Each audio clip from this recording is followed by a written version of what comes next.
Hello बच्चों, good evening all of you. और हम लोग आज देखेंगे ह्यूमन हेल्थ डिजीज़ के बारे में। ह्यूमन हेल्थ एंड डिजीज़ का जो सेकंड पार्ट है PYQ का, वो आज हम कराएंगे। हमने पिछले वीडियो में कुछ क्वेश्चन करवाए थे, तो इसमें हम लोग देखेंगे 23 नंबर क्वेश्चन। ठीक है, आइए हम लोग पहला क्वेश्चन डिस्कस करते हैं।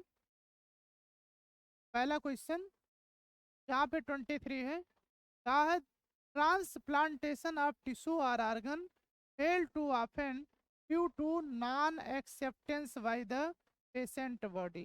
इसमें ये कहा है जैसे किसी का अगर ऑर्गन ट्रांसप्लांटेशन किया जाता है, किसी का ऑर्गन ट्रांसप्लांटेशन या कह सकते हैं जैसे किडनी फेल हो गई तो उसको ट्रांसप्लांट किया जाता है, तो उसमें क्या होगा, ये फेल क्यों हो जाते हैं। कहा है which type of the immune response is responsible for the such rejection. यहाँ पे ये क्वेश्चन में कहा है कि जैसे किसी का किडनी ट्रांसप्लांटेशन हुआ या और कोई बॉडी पार्ट हुआ या ऑर्गन हुआ, अब उसमें हम लोग देखेंगे कि इसमें जो बॉडी पार्ट या कोई भी ऑर्गन्स जो ट्रांसप्लांट किया गया, उसमें ये देखा जाएगा कि कौन सा इसमें चारों ऑप्शन में से इम्यून रिस्पांस में है जो रिजेक्शन करने के लिए रिस्पांसिबल होता है। हम लोग देखिए जब एक्वायर इम्यूनिटी पढ़े थे तो वहाँ पे बताया गया था जो एक्वायर इम्यूनिटी होते हैं उसमें दो टाइप की इम्यूनिटी प्रोवाइड करती थी, एक होता था ह्यूमोरल इम्यून रिस्पांस और एक होता था सेल मेडिएटेड इम्यून रिस्पांस। तो वहाँ पे देखे थे कि जो ऑटो रिजेक्शंस में काम करते हैं वो क्या होते हैं, सेल मेडिएटेड इम्यूनिटी होता है। तो इस वजह से इसमें चारों ऑप्शन में से देखेंगे तो पहला इसमें ऑप्शन करेक्ट है हमारा। बट यहाँ पे हम लोग सेकंड ऑप्शन देख लें, ह्यूमोरल इम्यून रिस्पांस, इनसे कोई लेना देना नहीं है। ठीक है, सेल रिजेक्शन से। यहाँ देखिए जो तीसरा ऑप्शन दिया गया है सी, ये भी इनकरेक्ट है। इनकरेक्ट क्यों है, क्योंकि यहाँ दिखा है physiological immune response. Physiological immune response हमारे यहाँ इन्नेट इम्यूनिटी होते हैं, तो इस वजह से यहाँ पे इनसे भी कोई लेना देना नहीं है। लास्ट में डी ऑप्शंस में हमारे यहाँ ऑटो इम्यूनिटी, तो यहाँ पे ऑटो इम्यूनिटी से भी कोई लेना देना नहीं है। इस वजह से यहाँ पे हमारे यहाँ तो ऑर्गन ट्रांसप्लांटेशन के रिजेक्शंस में मदद करता है या हेल्प करता है, वो कौन करता है, सेल मीडिएटेड इम्यून रिस्पांस। समझ में आ गया भैया। आइए हम लोग क्वेश्चन नंबर 24 देखते हैं। 24, 24 में देखिए माल्ट, इसका पहले फुल फॉर्म जाने। यहाँ पे जो माल्ट होता है म्यूकोसल एसोसिएटेड लिम्फोइड टिश्यू होता है। ठीक, ये क्या होते हैं, माल्ट। और कहा है कि माल्ट कॉन्स्टिट्यूएंट्स करता है अबाउट कितने percent of the lymphoid tissue in the human body. जो माल्ट है ये ह्यूमन बॉडी में कितने परसेंट टिश्यू जो होता है बनाने के लिए रिस्पॉन्सिबल होता है। तो यहाँ पे जो 50% होता है वो रिस्पॉन्सिबल है, तो ये डायरेक्ट हमको भैया याद करने वाला है, ये 50% इसमें। ठीक है, माल्ट का फुल फॉर्म हमने बता दिया है, म्यूकोसल एसोसिएटेड लिम्फोइड टिश्यू। ये कितना परसेंट बनाते हैं, 50%। ये इंपॉर्टेंट है, पूछा भी गया है। ठीक है, आइए क्वेश्चन नंबर 25 देखें। 25, 25 में कहा है anti venom injection contain perform antibodies while polio drop that are the administration into the body contain। ये कहा है जो हमारे यहाँ एंटी वेनम इंजेक्शन होता है वो एक्चुअल में आता है पैसिव इम्यूनिटी में।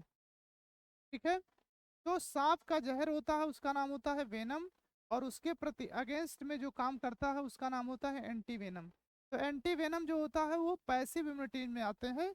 लेकिन हमारे यहाँ कहा है जो पोलियो ड्रॉप होते हैं administration into the body contain, तो यहाँ पे जो होता है बॉडी में कंटेन्स करते हैं, बॉडी में भेजा जाता है। तो उसमें जानते हैं क्या होता है, जो भी पोलियो ड्रॉप्स होते हैं या भी जितने भी क्या नाम होते हैं ड्रॉप्स पिलाए जाते हैं या जितने भी वैक्सीन के इंजेक्शन लगते हैं, उसमें एटीन्यूटेड पैथोजन होता है। ठीक, मरा हुआ पैथोजन होता है या डेड होता है या मरगिल्ला टाइप का होता है, हेडिंग होता है। इसका मतलब ये होता है कि हमारे बॉडी में तो जाएगा, ये हमारे बॉडी में जाएगा, लेकिन ये क्या करेगा, हमारे बॉडी में जाके उसके प्रति, जैसे यहाँ पोलियो पूछा गया है, तो पोलियो के प्रति जो होता है वो क्या करेगा, एंटीबॉडीज का फॉर्मेशन तो कर लेगा, लेकिन पोलियो नहीं होने देता है। लेकिन पोलियो नहीं होने देता है। इस वजह से यहाँ पे क्या होता है, हमारे यहाँ पोलियो नहीं होने देगा। कभी कभी क्या होता है, पोलियो ड्रॉप पिलाने से पोलियो हो जाता है। किस वजह से ऐसा होता है? क्योंकि अगर इसलिए देखते होंगे जो पोलियो का ड्रॉप होता है वो माइनस, क्या कह सकते हैं, जीरो के आसपास जो होता है टेम्परेचर होता है, उसमें उसके ड्रॉप को रखा जाता है इनएक्टिव फॉर्म में। ठीक है। वहां पे अगर एक्टिव हो गया बाहर तो बॉडी में जाके उसको क्या करेगा, पोलियो करेगा। तो वहां पे देखिए पहले ऑप्शन से कोई लेना देना नहीं है गामा ग्लोबुलिन से। दूसरा एटीन्यूटेड पैथोजन, यही सही है, एटीन्यूटेड पैथोजन से होते हैं। एक्टिवेटेड पैथोजन, अगर एक्टिवेटेड पैथोजन है तो जाके बीमारी काज कर देगा, इसलिए ये भी गलत है। और लास्ट में हार्वेस्टेड एंटीबॉडी, इनसे कोई लेना देना नहीं है। इस वजह से हमारे यहाँ 25 नंबर का कौन सा सही हो गया, ये बी वाला ऑप्शन करेक्ट। आइए हम लोग 26 नंबर क्वेश्चन देखें। 26 इन हायर वर्टिब्रेट, इसमें हायर वर्टिब्रेट में अगर बात करें, कहा है the immune system can distinguish self cell and non self. इसका मतलब ये होता है कि जो हमारे यहाँ हायर वर्टिब्रेट होते हैं उसमें प्रॉपर्टीज ये पाई जाती हैं, अपने सेल से दूसरे सेल की पहचानने की प्रॉपर्टीज होती हैं, उसके बारे में क्वेश्चन यहाँ पे पूछा गया है। कहा if this properties is the last due to the genetic abnormality, ये कहा है ये प्रॉपर्टी जो होता है वो लॉस कर जाता है, ठीक है, और जेनेटिक एबनॉर्मलिटी के कारण and attack the self cell then lead to the, इसको बोला जाता है ऑटो इम्यून डिजीज। इसका मतलब ये होता है हमारे बॉडी की जो इम्यूनिटी होती है इसका नाम होता है ऑटो इम्यूनिटी। ऑटो इम्यूनिटी में क्या है, ये हमारी बॉडी जो होती है अपने सेल से दूसरे सेल के पहचानने की प्रॉपर्टी होती है, अगर वो प्रॉपर्टी हमारे यहाँ खत्म हो जाए तो उसी का नाम क्या होता है, ऑटो इम्यून डिसऑर्डर या डिजीज होते हैं। और इसमें हम लोग के एनसीईआरटी में एक ही एग्जाम्पल दिया है जिसका नाम क्या होता है, रिमोटाइडेड अर्थराइटिस। रिमोटाइडेड अर्थराइटिस जो होता है, तो इसमें देखिए पहला ऑप्शन जो है ऑटो इम्यून डिजीज होते हैं, ठीक है, यही करेक्ट है। बाकी देखिए इम्यूनिटी से कोई लेना देना नहीं है, यहाँ पे एलर्जिक रिस्पांस से भी कोई लेना देना नहीं है, और ना ही ग्रेफ्ट रिजेक्शन से कोई लेना देना। तो यहाँ पे हमारे यहाँ जो 26 नंबर क्वेश्चन है उसका कौन सा सही हो जाएगा, पहला ऑप्शन करेक्ट है। ठीक है। आइए हम देखते हैं 27 नंबर क्वेश्चन।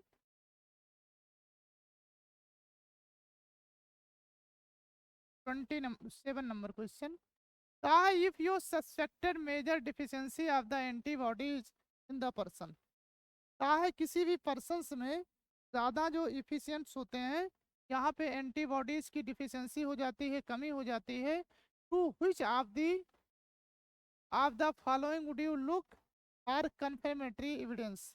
तो वहाँ पे कहा है कन्फर्मेटरी एविडेंस के लिए यहाँ पे क्या क्या होते हैं, तो वहाँ पे कन्फर्मेटरी जो एविडेंस होते हैं, अब देखिए जैसे हमारे यहाँ हीमोसाइट्स से इनसे कोई लेना देना नहीं है। सीरम ग्लोबुलिन होता है, जो ब्लड में सीरम ग्लोबुलिन होता है, ये डिफेंस मैकेनिज्म में मदद करता है। ये किसमें करता है, डिफेंस मैकेनिज्म में मदद करता है। और ये जो सीरम एल्ब्यूमिन होता है ये ऑस्मोटिक बैलेंस में मदद करता है। तो यहाँ पे ऑस्मोटिक बैलेंस से कोई लेना देना नहीं है, यहाँ एंटीबॉडीज से मतलब है, इसका मतलब किससे है, डिफिशियंस से। ठीक है। तो यहाँ पे जो सीरम ग्लोबुलिन होता है ये डिफेंस मैकेनिज्म में हेल्प करता है। फाइब्रिनोजन जो होता है ये ब्लड क्लॉटिंग में हेल्प करता है। तो यहाँ देखिए तीनों ऑप्शन गलत हो गए, ये क्लॉटिंग में करता है, इनसे कोई लेना देना नहीं है। यहाँ पे जो सीरम एल्ब्यूमिन होता है ये ऑस्मोटिक बैलेंस में मदद करता है। तो यहाँ पे जो बी ऑप्शन है यही हमारे यहाँ डिफेंस मैकेनिज्म में हेल्प करता है। तो 27 का नंबर का कौन सा ऑप्शन सही हो जाएगा, सेकेंड। समझ में आ गया भैया। आइए हम लोग बात करते हैं 28 number question, which of the following immunoglobulin does the constituent the largest percentage in human milk। हमने बहुत पहले ही बताया था कि हमारे यहाँ जब बच्चे पैदा होते हैं, ठीक, जब डिलीवरी होती है उसके बाद मम्मी का जो पहला दूध होता है वो येलो कलर का होता है। जो येलो कलर का होता है उसका नाम क्या होता है, कोलेस्ट्रम। ठीक है। और जो कोलेस्ट्रम होता है उसमें पाया जाता है, जो कोलेस्ट्रम है इसमें पाया जाता है IgA, इम्यूनोग्लोबुलिन ये, जो इम्यून रिस्पांस के लिए रिस्पांसिबल है। तो यहाँ देखिए इम्यूनोग्लोबुलिन कहाँ है, तो यहाँ पे हमारे यहाँ क्या सही हो जाएगा, पहला ऑप्शन ही करेक्ट है। बाकी हमने ये जितने भी चीजें दिए गए हैं, यहाँ पे 28 का पहला तो सही है, लेकिन यहाँ पे हमारे यहाँ जो IgM होते हैं, ये सब एक्वायर इम्यूनिटी में पाए जाते हैं, वो आगे बताया गया है। ठीक, तो 28 नंबर का कौन सा सही हो जाएगा भैया, तो पहला ऑप्शन करेक्ट है। आइए 29 नंबर का है, ग्रेफ्ट किडनी में भी रिजेक्शन। यही देखिए सेम क्वेश्चन हमारे यहाँ 23 में पूछा गया था, में 23 में सेम क्वेश्चन था, यहाँ भी वही कहा है, grafted kidney may be rejected in the patient due to. ठीक है, वहां देखिए हमने बोला था कि चाहे किडनी पूछे, चाहे लीवर पूछे, चाहे हार्ट पूछे, चाहे आई पूछे, उससे नहीं मतलब है, आपको सिर्फ ये देखना है कि हमारे यहाँ तो रिजेक्शन में कौन सा हेल्प करता है या ऑटो रिजेक्शन में कौन सा हेल्प करता है। तो हमने पहले बोला है, ये देखिए पैसिव इम्यून रिस्पांस से कोई लेना देना नहीं है, कि हमारे यहाँ रिजेक्शन से कोई मतलब नहीं। दूसरा, इम्यून रिस्पांस जो होते हैं, ये कैसे होते हैं, बर्थ के बाद। ठीक है, तो सिंस बर्थ होते हैं, ये जो इन्नेट इम्यून रिस्पांस होते हैं सिंस बर्थ होते हैं। ह्यूमोरल इम्यून रिस्पांस अभी बताया गया था, इनसे भी हमारे बॉडी के फ्लूइड के लिए रिस्पांसिबल होता है, तो इनसे कोई लेना देना नहीं है। एक ही ऑप्शन बचा, सेल मीडिएटेड इम्यून रिस्पांस। और जो हमारे पास 23 क्वेश्चन था या 29 नंबर क्वेश्चन, ये दोनों का सेम ऑप्शन सही है, दोनों मिलते जुलते सवाल हैं, सिर्फ पूछने का तरीका अलग है। समझ में आ गया भैया। आइए हम लोग बात करते हैं 30 नंबर। 30 नंबर सवाल, कहा इन विच ब्लड कार्पासेल्स, कहा है कौन से blood corpuscles the HIV undergo replication and produce progeny virus. अब यहाँ पे देखिए हमारे यहाँ जो HIV वाले पेशेंट होते हैं, पहली बात तो ये जाने, जो HIV होता है उसका फुल फॉर्म होता है ह्यूमन इम्यूनो डिफिशियंसी वायरस, या उससे होता है एड्स का फुल फॉर्म होता है एक्वायर इम्यूनो डिफिशियंसी सिंड्रोम होता है। तो यहाँ पे जो एड्स है या HIV, उसमें देखते होंगे कौन सा सेल डिस्ट्रॉय होता है। पहली बात तो ये जाने, इसमें रिवर्स ट्रांसक्रिप्शन होता है, इसमें क्या होता है, रिवर्स ट्रांसक्रिप्शन होता है। और रिवर्स ट्रांसक्रिप्शन होता है तो हमारे यहाँ जो हेल्पर टी सेल होते हैं वो सबसे ज़्यादा डिस्ट्रॉय किए जाते हैं। रिवर्स ट्रांसक्रिप्शन का मतलब होता है, ये जो RNA होता है उससे DNA बनने लगता है, और जब RNA से DNA बनने लगता है तो सबसे ज़्यादा नुकसान जो करता है वो हेल्पर टी सेल को करता है। तो यहाँ पे देखिए वैसोफिल्स है, इनसे भी कोई लेना देना नहीं है, विस्नोफिल्स, और यहाँ पे बी लिम्फोसाइट, एक बार टी लिम्फोसाइट लिखा होता है तो उससे थोड़ा सा लेना देना है। तो यहाँ तीनों चीज़ों से कोई लेना देना ही नहीं है, इस वजह से हमारे यहाँ सबसे ज़्यादा जो होता है इसमें HIV वाले पेशेंट में हेल्पर टी सेल या कह सकते हैं TH सेल जो होता है सबसे ज़्यादा नुकसान होता है, और इसीलिए पूरा इम्यून सिस्टम खराब हो जाता है।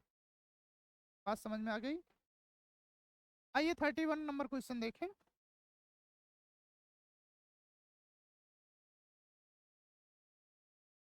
31,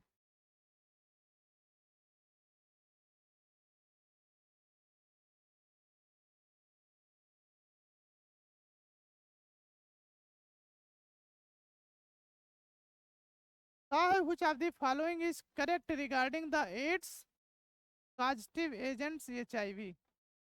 यहाँ पे अभी हमने बताया जो एड्स होता है उसका full form acquire immuno deficiency syndrome, और इसका जो वायरस होता है वो होता है HIV human immuno deficiency virus.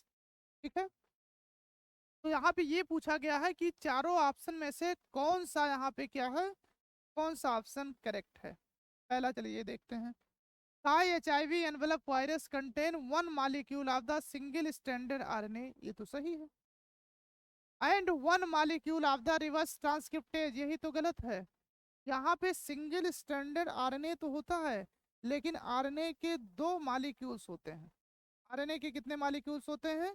दो। तो यहाँ पे पहला ऑप्शन तो गलत हो गया। दूसरा देखिए, कहा है H I V envelope virus that contain two identical molecule of the single standard RNA and two molecule of the reverse transcriptase enzyme. तो यहाँ पे दो मॉलिक्यूल होते हैं जो रिवर्स ट्रांसक्रिप्टेज एंजाइम होते हैं। ये क्या है? करेक्ट है। ये क्या है? करेक्ट है।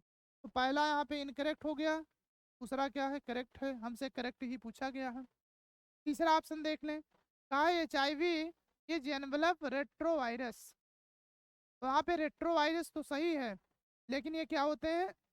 अन एनवेलप लिखा है, इसमें क्या होते हैं? एनवेलप पाए जाते हैं, कवरिंग बनाता है।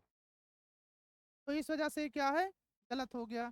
चौथा ऑप्शन देखते हैं, H I V does not escape but attack the innate immune response.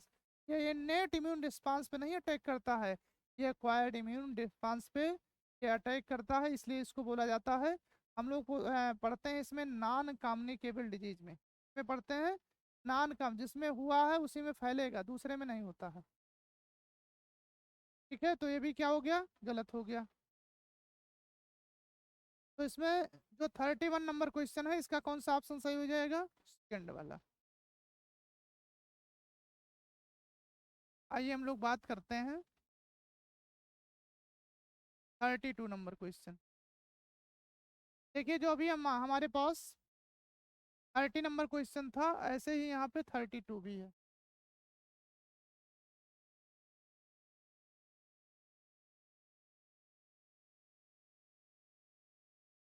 H I V that causes AIDS the first stride destroying. तो यहाँ पे हमारे यहाँ सबसे पहले जो डिस्ट्रॉय करता है, किसको करता है? हेल्पर टी सेल को करता है। ठीक, ये सिंपल सवाल है, तो इसमें हमारे यहाँ पहला करेक्ट हो जाएगा हेल्पर टी सेल या हेल्पर टी लिम्फोसाइट। दूसरा देखिए, थ्राम्बोसाइट। थ्राम्बोसाइट का मतलब होता है ब्लड प्लेटलेट्स, इनसे कोई लेना देना नहीं है, ये डेंगू बुखार में घटता है। टी लिम्फोसाइट, इनसे भी कोई लेना देना नहीं है। ल्यूकोसाइट, तो WBC होता है उसी का नाम होता है ल्यूकोसाइट, इनसे भी कोई लेना देना नहीं है। तो यहाँ पे जो 32 नंबर होता है, उसका कौन सा ऑप्शन सही हो गया? पहला। आइए हम लोग 33 नंबर क्वेश्चन के बारे में डिस्कस करें। देखिए, कहा है at which stage of HIV infection does one usually show symptom of the AIDS. ये कहा है एड्स के जो HIV का इन्फेक्शन होगा और एड्स के सिम्टम्स आते तक कितने समय लगता है। तो वहाँ पे हमारे NCERT में लिखा है 5 से 10 साल लग जाता है इसके सिम्टम आने में। लेकिन फिर भी यहाँ पे दिखाया गया है, जो क्वेश्चन पूछा गया है उसके अकॉर्डिंग हम लोग देखें। कहा eight which stage of HIV infection does usually तो सिम्टम्स ऑफ द HIV या एड्स। पहला है with in 15 days of the sexual contact with an infected person, ये गलत है। यहाँ पे किसी भी लेडी के सेक्सुअल कांटेक्ट में आने के 15 दिन बाद ही नहीं हो जाता है। इसके सिम्टम अपीयर होने में हमने क्या बोला? 10 से 15 साल लगते हैं। जरा देखिए, when the infected retrovirus enter the host cell. जो इन्फेक्ट वायरस होते हैं, इसमें होस्ट सेल में ये भी नहीं इंटर करता है। तीसरा ऑप्शन देखें, कहा है when HIV damage large number of the helper T lymphocyte. तो यहाँ पे ये बिल्कुल सही है। हेल्पर टी लिम्फोसाइट लिखा हो, T4 लिखा हो, TH लिखा हो, वहाँ पे क्या है? ये सही है। चौथा ऑप्शन देख लें, कहा when the viral DNA is produce by the reverse transcription. वहाँ पे वायरल जो DNA होता है, ये प्रोड्यूस तो होता है by reverse transcriptase.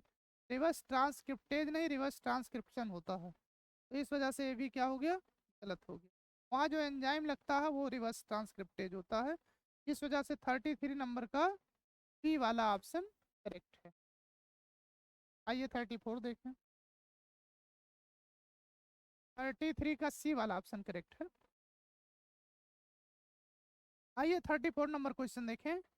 Which of the following statement is not true for cancer cell in relation to the mutation. ये कहा है क्वेश्चन में कि कौन सा चारों ऑप्शन में से देखेंगे तो हमारे यहाँ कैंसर से रिलेटेड नहीं है। म्यूटेशंस, तो यहाँ देखिए कहा है पहला, कहा है mutations inactivate the cell control, तो ये गलत है। क्या होता है? गलत है। कहा है म्यूटेशन इनहिबिट करता है प्रोडक्शन ऑफ द टेलोमरेज, बिल्कुल सही है। कहा mutation is proto oncogene accelerate the cell cycle, ये भी सही है, लेकिन हमसे ये नॉट करेक्ट पूछा है। म्यूटेशन डिस्ट्रॉय टेलोमरेज इनहिबिटर, ये भी क्या है? गलत है। तो इस वजह से इसमें नॉट पूछा है, तो नॉट के हिसाब से हमारे यहाँ ऐसे बी वाला ऑप्शन तो गलत है। ये तीनों सही है, लेकिन नॉट पूछा है, इस वजह से बी वाला ऑप्शन सही है। आइए 35 नंबर क्वेश्चन देखें। टेलोमेरेज के बारे में हमारे यहाँ एनसीईआरटी में लिखा नहीं है। कहा है which one of the following technique is the safest for the detection of cancer. अब देखिए जैसे यहाँ पे चार ऑप्शन दिए गए हैं, कहा है कौन सा इसमें सेफेस्ट टेक्निक होता है कैंसर को डिटेक्ट करने का, पहचानने का। तो यहाँ पे हम देखें चारों ऑप्शन का, तो चारों ऑप्शन ही कैंसर के डिटेक्शन के लिए रिस्पॉन्सिबल होता। कैंसर डिटेक्शन के लिए चारों ऑप्शन रिस्पॉन्सिबल है, लेकिन इसमें पूछा गया है सेफेस्ट टेक्निक। वहाँ पे देखिए जैसे हमारे यहाँ हिस्टोपैथोलॉजी, ये भी कैंसर के लिए है। कंप्यूटर टोमोग्राफी, ये भी है। एक्सरे है, ये भी है। कैंसर को डिटेक्शन किया जाता है। लेकिन जो मैग्नेटिक रेजोनेंस इमेज होता है, एमआरआई, यही सबसे क्या होता है? सेफेस्ट टेक्निक होता है, और सबसे सही यही रास्ता है या टेक्निक है जो कैंसर को बड़े आराम से सेफ से डिटेक्ट कर सकता है। तो ये होता है एमआरआई। आइए 36 नंबर क्वेश्चन देखें। 36, 36 में मैचिंग कराना है। 36 में क्या कराना है? मैचिंग कराना है। यहाँ पे देखें ध्यान से, पहला है कोकीन। तो कोकीन होता है,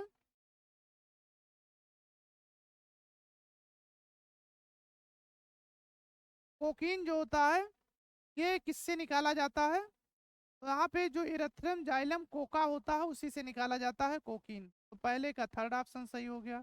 दूसरा, जो हेरोइन है, वो हेरोइन जो होता है पेपावर सोमनीफेरम से निकाले जाते हैं। इससे पेपावर सोमनीफेरम से निकाले जाते हैं, जिसका पॉपी प्लांट होता है, लेटेक्स से निकाला जाता है, latex of the Poppy plants. तो दूसरे का चौथा सही हो गया। मार्फिन जो होता है ये effective sedative in the surgery, ये सर्जरी में जो होता है इफेक्टिव यूज किया जाता है, तो पेन किलर के लिए किया जाता है, और सेडेटिव का मतलब होता है आराम से वो सो जाए। मैरुजुआना जो होता है कैनाबिस सटाइवा से निकाला जाता है। मैरुजुआना, हसीस है, चरस है, ये सब क्या होते हैं? ये इसी प्लांट से निकाले जाते हैं, कैनाबिस सटाइवा से। डिफरेंट इनका क्या किया जाता है? कंपोजिशन लिया जाता है।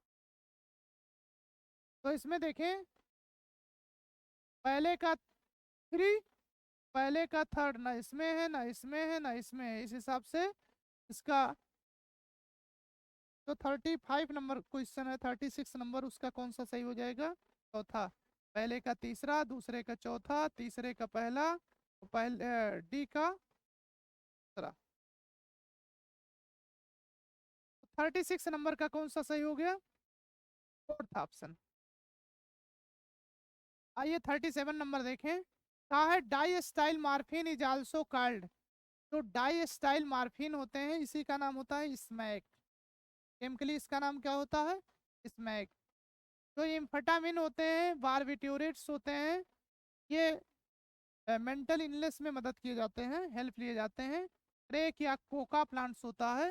लेकिन जो डाई स्टाइल मार्फिन होता है इसका दूसरा नाम है होता है स्मैक, या फिर क्या कह सकते हैं? हेरोइन। समझ में आया? तो 36 नंबर, 37 नंबर का कौन सा हो गया भैया?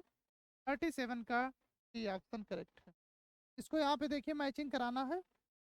38 का पहला है हेरोइन। हेरोइन जो होता है ये बॉडी फंक्शन को स्लो डाउन करता है। हेरोइन अभी हमने बताया इसका कॉमनली नोम स्मैक होता है, डाइस्टाइल मार्फिन होता है। और ये बॉडी फंक्शन को क्या कर देता है, स्लो डाउन करता है। तो पहले का कौन सा सही हो गया, दूसरा। आइए हम लोग बात करते हैं दूसरा, मैरुजुआना। मैरुजुआना जो होता है ये इफेक्ट करता है कार्डियोवैस्कुलर सिस्टम को। कार्डियोवैस्कुलर सिस्टम को क्या करते हैं, इफेक्ट कर देते हैं। कोकीन जो होता है ये interfere with the transport of dopamine. तो कोकीन होते हैं इंटरफियर करते हैं with transport of dopamine. Dopamine का क्या कर देते हैं, ये इंटरफियर कर देते हैं। और मार्फिन जो होता है ये पेन किलर होते हैं, सेडेटिव होते हैं, अभी हमने बताया है। ठीक है, तो यहाँ पे जो 38 नंबर क्वेश्चन है उसका कौन सा सही हो जाएगा, पहले का दूसरा। तो पहले का दूसरा एक ही में है, सी ऑप्शन में है। तो पहले का दूसरा हो गया, दूसरे का चौथा, दूसरे का पहला हो गया, और तीसरे का चौथा हो गया, और चौथे का क्या होता है, तीसरा हो गया। तो इस वजह से 38 नंबर का कौन सा सही हो जाएगा, ये वाला ऑप्शन करेक्ट है। आइए 39 नंबर क्वेश्चन, क्या है ड्रग्स। अभी हमने बताया जो ड्रग्स हेरोइन होते हैं ये स्टाइलेशन ऑफ द मार्फिन से निकाला जाता है, हमने ये बताया है भैया। ड्रग्स हैं तो क्या होते हैं, हेरोइन। का drugs heroin is synthesize by, तो किससे सिंथेसाइज होता है, ये डायरेक्ट याद करने वाला सवाल है। ये होता है स्टाइलेशन ऑफ द मार्फिन, या कहीं लिखा होता है डाई स्टाइलेशन ऑफ द मार्फिन। तो चारों ऑप्शन में से देखा जाए तो स्टाइलेशन ऑफ द मार्फिन एक ही में है, तो हमारे यहाँ सी वाला ऑप्शन करेक्ट है। तो 39 का कौन सा ऑप्शन करेक्ट है, सी वाला। समझ में आ गया भैया। आइए 40 नंबर क्वेश्चन, फिर से देखिए वही हेरोइन वाले से रिलेटेड सवाल है।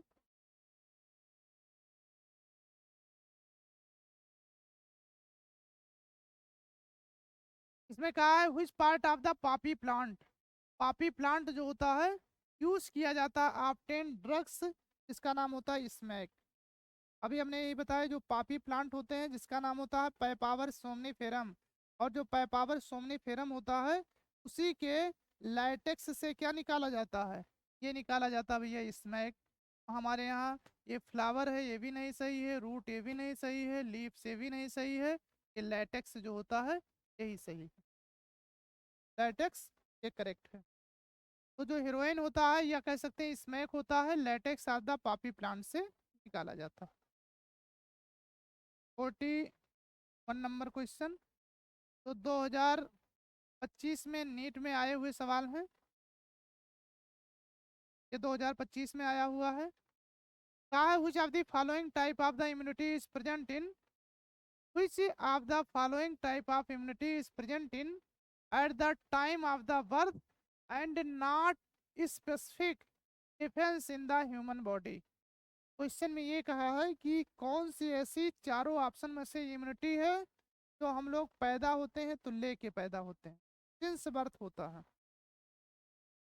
दूसरी बात है सिंस बर्थ तो है ही, नॉन स्पेसिफिक होता है, मतलब किसी भी specific type of the defence पे काम नहीं करता है। तो यहाँ पे नॉन स्पेसिफिक है, और दूसरा क्या होता है, ये सिंस बर्थ होता है।